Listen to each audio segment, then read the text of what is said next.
first thing before we start anything, we're going to remind ourselves of this hadith. You probably, all of you know it, but it's very good to remember. And this hadith is in Sahih Muslim. And Allah subhanahu wa ta'ala, Rasul alayhi salatu wasalam said, and this is through Abu Huraira, مَجْتَمَعَ قَوْمٌ فِي بَيْتٍ مِّن بُيُوتِ اللَّهِ. No group of people sat together, gathered together in one of the houses of Allah. For what?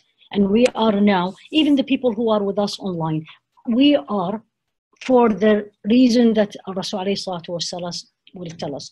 يَتْلُونَ كِتَابَ اللَّهِ. They recite the book of Allah. That's one. وَيَتَدَارَسُونَهُ. And they study it.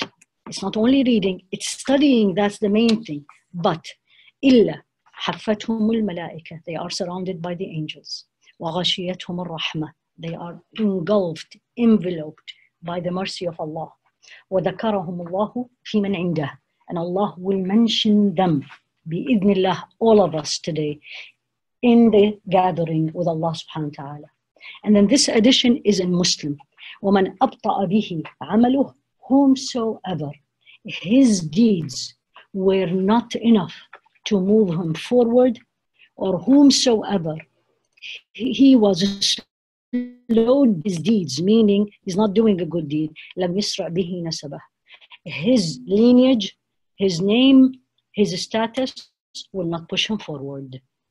Meaning, what Rasul alayhi salatu wasalam is teaching me, the best amal, this is the best deed I can do, is to learn the book of Allah subhanahu wa ta'ala. And this is agreed upon by everyone, is that when you start studying, the first step is study the book of Allah subhanahu wa ta'ala, because that's where bi'idhnillah will get closer to him.